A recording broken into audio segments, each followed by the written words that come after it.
पूरे देश में जहां अग्निपथ योजना को लेकर कांग्रेस की तरफ से सत्याग्रह किया जा रहा है, तो वहीं आज फरीदाबाद में भी कांग्रेस ने सत्याग्रह कर अग्निपथ योजना का विरोध कर रहे युवाओं का समर्थन किया। इस मौके पर कांग्रेस के विधायक नीरज शर्मा और कांग्रेस के वरिष्ठ नेता विजय प्रताप ने सरकार पर जमकर हमला बोला। क्या कुछ कहा वो देखिए।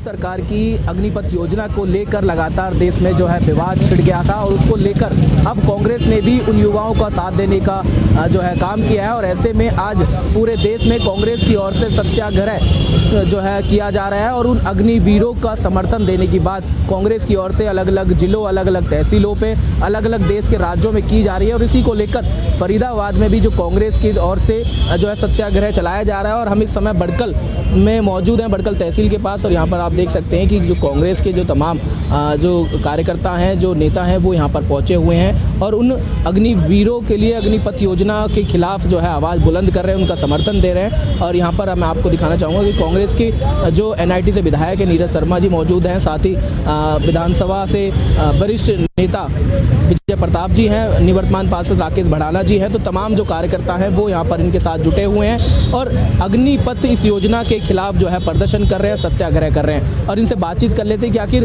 क्यों ऐसा जो है ये कर रहे हैं, उन युवकों का क्या समर्थन कर रहे हैं और कैसे सरकार को इस जो योजना है उसको कैसे अब उस पर विचार करना चाहिए। विजय प्रताप जी, क्या कुछ सत्याग्रह आज चल रहा है और क्या सरकार से मांग कर रहे हैं कि क्या इस पर विचार करें या फिर इस योजना को वापस? सरकार ने जो ये अग्निपथ योजना लागू की है, इससे न केवल सेना का मनोबल गिरेगा, बल्कि ये एक छल है जवानों से, उनके जीवन से, उनके भविष्य। और जब तक ये योजना वापस नहीं होती, कांग्रेस का आज ये एक धरना है सांकेतिक, सभी तहसीलों पे, उप तहसीलों पे, हिंदुस्तान भर में आज हम कर रहे हैं और उसी के तहत आज हम सब बैठे। सरकार के अलग अलग प्रतिनिधि हैं, मंत्री हैं, फायदा गिना रहे हैं, युवाओं को समझाने में लगे हुए हैं, युवा नाराज हैं, विरोध कर रहे हैं। आखिर क्या ऐसा करे सरकार के युवाओं को शांत कर सके? विपक्ष को आज जो सत्याग्रह चला रहे हैं वो कहीं ना कहीं सरकार के लिए ज़्यादा मुसीबत ना खड़ा कर दे, क्या कुछ लग रहा है? ये लोग तो किसान बिल के भी फायदे गिना रहे थे। ये वही लोग हैं जिन्होंने कहा था कि 15 लाख खातों में देंगे। ये वही लोग हैं जिन्होंने कहा 2022 तक हर गरीब को मकान देंगे। ये वही लोग हैं जिन्होंने कहा था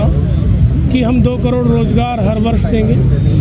ये वही लोग हैं जिन्होंने बुलेट ट्रेन चलाने की बात की थी, आज तक पुरानी ट्रेन की भी व्यवस्था पूरी तरह से सुधरी नहीं है। तो ये झूठे लोग हैं। इन्हीं लोगों ने रोजगार की बात की थी, 2 करोड़ हर साल देंगे और आज हरियाणा बेरोजगारी में पूरे हिंदुस्तान में नंबर 1, पूरे देश में बेरोजगारी फैली हुई है। सत्याग्रह आज यहाँ पर चल रहा है, कांग्रेस की ओर से युवाओं का साथ देने की बात है और सरकार को कहीं ना कहीं घेरने की कोशिश है कि सरकार ने जिस तरह से कृषि कानूनों को वापस लिया, ऐसे ही इस अग्निपथ योजना को सरकार वापस ले। कांग्रेस के जो विधायक हैं नीरज शर्मा जी, उनसे बातचीत कर लेते हैं। तो कैसे सरकार को इस योजना पर बैकफुट पर लाएंगे, क्योंकि कृषि कानून भी ऐसे में आ जाएगा। जो ये सरकार योजना लेके आई, काला कानून लेके आई, सबसे पहले इन्होंने नोटबंदी के नाम पे देश की अर्थव्यवस्था से छेड़छाड़ की, लंबे चौड़े वादे किए थे।